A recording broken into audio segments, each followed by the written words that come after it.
আল্লাহ নবী সাল্লামের নবুয়তের জিন্দেগি ছিল 23 বছর, আর ইনি দুশমনি করেছিল 20 বছর। জোরে বলেন না কত বছর? 20 বছর। আবু জাহেল আর তার বড় ছেলে ইকরিমা বা ইকরামা, এই ইকরামা ইবনে আবি জাহেল 20 বছর নবীর শত্রুতা করেছিল পৃথিবীর জমিনে। উহুদের ময়দানে কমান্ডার ছিল বিশ্ব নবীর বিরোধী পক্ষের কমান্ডার ছিল ইকরামা।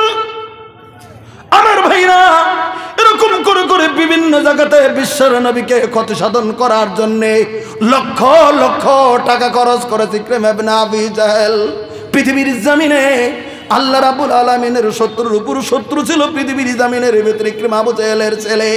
ভাই গো, কিন্তু একটা ঘটনা ঘটে গেল। ইকরিমার বিবিও, তার নাম ছিল পৃথিবীর জমিনের ভিতরে উম্মে হাকিম, তিনিও ছিল ইসলামের দুশমন। একই সঙ্গে 20 বছর ইসলামের দুশমনি করেছে আল্লাহ রাব্বুল আলামিনের নবীর বিরুদ্ধে। ভালো করে কথাটা বুঝে নেবেন।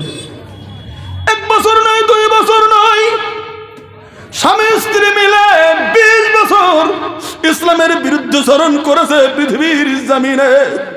ভাই গো, কিন্তু যেদিন 8ম হিজরিতে আল্লাহ রাব্বুল আলামিনের নবীজি যখন ফাতে মক্কা যখন করেছিলেন পৃথিবীর জমিনে, ফাতে মক্কা যেদিন হলো, মক্কায় যেদিন হাজার হাজার মানুষগুলি দিন ইসলামের দিকে যেদিন দীক্ষিত হয়েছিল, মক্কা যেদিন ইসলামের কাছে যেদিন বিজয় হয়ে যায়, মক্কা যেদিন বিশ্বনবীর হাতে যেদিন বিজয় যেদিন হয়ে যায়, মক্কাতুল মুকাররমা যেদিন বিজয় হয় মুসলমানের হাতে, ওই দিন আল্লাহ রাব্বুল আলামিনের নবী তখন ঘোষণা দিয়ে দিয়েছিল, ইসলামের যারা শত্রু রে, তারা যদি কয়েকটা জায়গার ভিতরে যদি তারা যায় হাজির হয়ে যায়, তাদেরকে তোমরা কেউ যেন হত্যা করে দাও না।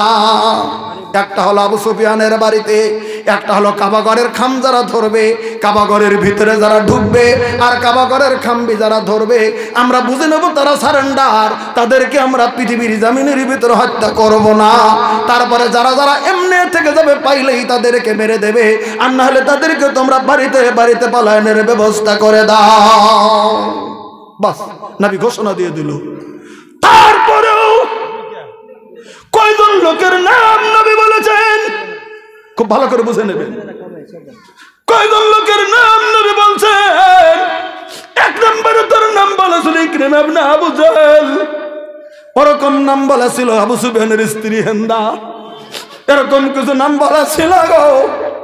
তারা যদি পৃথিবীর জমিনের ভিতরে কাবাগরের খাম ধরেও যদি তারা থাকে, কাবাগরের মধ্যেও যদি তারা থাকে, আবু সুফিয়ানের বাড়িতেও যদি থাকে, আমার বাড়িতেও যদি থাকে, তাদেরকে যেখানে পাবে ধরে এনে তাদেরকে হত্যা করে দেবে।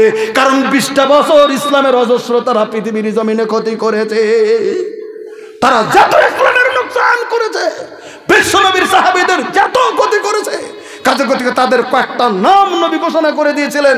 তার মধ্যে আবু জাহেলের ছেলে ইকরিমার নাম নবী উচ্চারণ করেছিলেন। যখন মক্কা যখন বিজয় হয়ে গেল, ইকরিমা তখন দেখলো আর বাঁচার রাস্তা আমার নাই, কারণ আখেরি নবী মুহাম্মদ আমার নাম ঘোষণা করেছে, ইকরিমাকে যেখানে পাওয়া যাবে সেখানে তোমরা হত্যা করে দাও। কাবাগরের খাম ধরে থাকলেও ইকরিমাকে হত্যা করে দেবে, এরকম কয়েকটা নাম বলা ছিল আল্লাহ নবী সাল্লাল্লাহু আলাইহি ওয়াসাল্লামের তরফ থেকে। এই খবরটা ইকরিমা শুনেছিল। তাই যখন ওর নাম যখন বলা ছিল, আমি সারেন্ডার করলেও তো আমাকে মেরে দেবে, এটা ছিল ওর ধারণা। তাই তিনি করলেন কি, তিনি মক্কা থেকে যখন দেখলো ফাতে মক্কা হয়ে গেল, মুসলমানের করতলে চলে গেল, বিশ্বনবীর দখলে চলে গেল, সাহাবীদের দখলে চলে গেল, আমার ভাগা সারা বুদ্ধি নাই, তখন তিনি নিজের জানকে রক্ষা করার জন্য একদম তিনি মক্কা থেকে পালিয়ে রোমের দিকে তিনি হাঁটা চলা তিনি শুরু করে দিয়েছেন। রোমের দিকে যেতে শুরু করে দিলেন, আমি আর থাকবো না, চলে যেতে চলছেন। ভেগে চলে গেল, ফাতে মক্কা হয়ে গেল। এত ভাগলো, ফিল্ড থেকে জান রক্ষার্থে ভেগে গেল।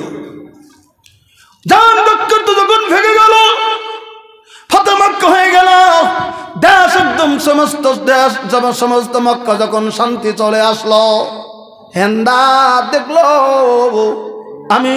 আমাকে তো মরণের ঘোষণা দেওয়া আছে।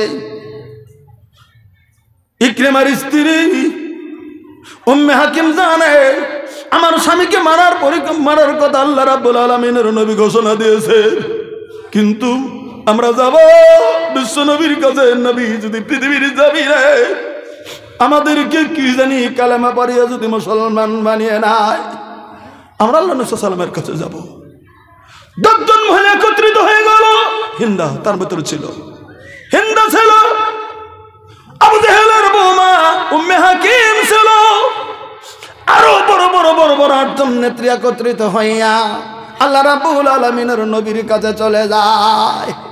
হিন্দা লজ্জাতে মাথার কাপড় তোড়না দিয়ে মুখ ঢেকে নিয়ে আল্লাহ রাব্বুল আলামিনের নবীর কাছে গেছে। যা বলতেছেন, হুজুর ইয়া রাসূলুল্লাহ, আমি বিরাট বড় পৃথিবীর জমিনে একজন অন্যায়কারী। কারণ কেন অন্যায়কারী জানেন?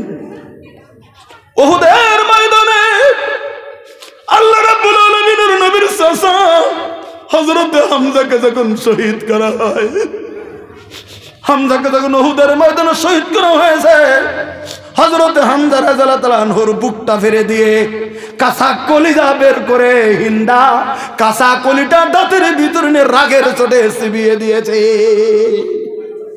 আল্লাহর নবীর চাচা হযরত হামজা নবীর জন্য তিনি জান দিয়ে দিলেন পৃথিবীর জমিনে।